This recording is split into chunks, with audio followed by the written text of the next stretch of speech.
అందరికీ నమస్తే. నేను గరిడేపల్లి సత్యనారాయణ. ఈ హెచ్ఐవి టీకాకి సంబంధించి అది అందని ద్రాక్షగానే మనకు కనిపిస్తూ ఉంది. సో ప్రపంచాన్ని పీడిస్తున్నటువంటి అంటే ఆర్థిక కారణాలు ఉంటాయి, మనిషిని సంబంధించి ప్రకృతి వైపరీత్యాలు ఇవన్నీ ఉంటాయి. ముఖ్యంగా ఇది హెల్త్ విభాగానికి సంబంధించినటువంటి అంశాలు మీతో డిస్కస్ చేస్తాను. అనేక ఆర్థిక అంశాలు, రాజకీయ అంశాలు, సామాజిక అంశాలు, అతివృష్టి, అనావృష్టి, భూకంపాలు, ఇట్లా అనేక అంశాల మీద మనం డిస్కస్ చేసుకుంటూ వస్తూ ఉన్నాం. వీటిలో హెల్త్ సెక్టార్కి సంబంధించి మనం వచ్చినప్పుడు గత 30 ఏళ్ల క్రితం హెచ్ఐవి ఎయిడ్స్కి సంబంధించినటువంటి ప్రపంచ మానవాళిని కబలిస్తూ ఉంది. ఇది దక్షిణాఫ్రికా దేశాల నుంచి అని అంటున్నారు. సరే, ఏదన్నా మనం గూగుల్లో సెర్చ్ చేసినప్పుడు అవన్నీ డీటెయిల్స్ కూడా వస్తూ ఉంటుంటాయి. సో అయితే ఆఫ్రికన్ కంట్రీస్లో ఇప్పటికీ 7.7 మిలియన్స్ ఈ హెచ్ఐవి ఎయిడ్స్ బాధితులు ఉన్నట్టుగా మనకు అర్థమవుతా ఉంది.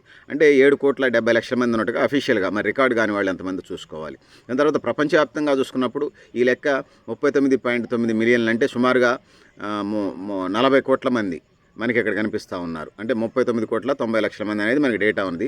అంటే ఈ వరల్డ్లో ఈ 40 కోట్ల మంది ఉన్నారు, అంతకు ఎక్కువ మంది ఉన్నారు అనేది చూడాలి. అంతే ఎన్రోల్మెంట్ చేసుకున్న వాళ్ళు ప్రభుత్వ లెక్కల ప్రకారం సుమారుగా అంచనా వేస్తారు. మరి ఎన్రోల్మెంట్ లేని వాళ్ళు ఇంకెంతమంది ఉన్నారు? 800 కోట్ల మంది. 800 కోట్లలో 40 కోట్ల మంది హెచ్ఐవి ఎయిడ్స్ బాధితులు ఉన్నట్టుగా మనకు అర్థమవుతుంది.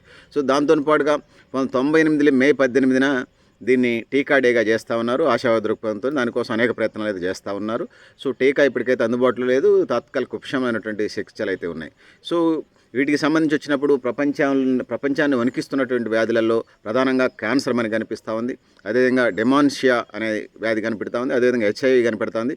పార్కిన్సన్ అనే వ్యాధి కూడా మతిమరుపు సంబంధించింది. సో మనిషి బతుకుతాడు కానీ ఇక వాళ్ళు కొద్దిసేపు కూడా అది ఒక నిమిషం కూడా వాళ్ళకి గుర్తుండదు. సో దాంతో ఆస్తమాకు కూడా అనేక ఉపశమనాలు ఉన్నాయి కానీ శాశ్వత పరిష్కారాలు అయితే మనకు కనిపించలేదు. ఇక సికిల్ సెల్, తలసేమియా, హిమోఫిలియా వ్యాధులు ఏదైతే ఉన్నాయో ఇవి కూడా ప్రపంచ మానవాళిని వణికిస్తున్న వ్యాధులు. ఆ విధంగా అనేక మంది మరణాల పాలవుతున్నారు, మరణాల బాధితులు అవుతూ ఉన్నారు. సో దీనికి అన్నిటికీ వ్యాక్సిన్లు, వీటన్నిటిని కనుక్కోవాల్సిన అవసరం ఉన్నది. ప్రపంచం ముందు అనేక సవాళ్ళు ఉన్నాయి. వీటిని అధిగమించుతూ ముందుకు పోవాల్సిన అవసరం అయితే ఉన్నది. సో హెచ్ఐవి ఎయిడ్స్కి సంబంధించి టీకాను కనుక్కునే సందర్భంలో అది తరచూ దాని యొక్క తొండముద్రి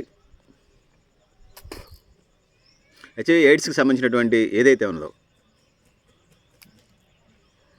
ఆ వైరస్ ఏదైతే ఉన్నదో అది తన యొక్క రూపాన్ని తరచూ మార్చుకుంటుంది. తొండముద్రి ఓసరి వెళ్ళినట్టు ఎప్పటికప్పుడు తన రూపాన్ని మార్చుకోవటం వల్ల ఈ వ్యాక్సిన్ తయారు చేయటం సైంటిస్టులకి, ముఖ్యంగా మెడికల్ సైంటిస్టులకి పెద్ద ఛాలెంజింగ్గా తయారైంది.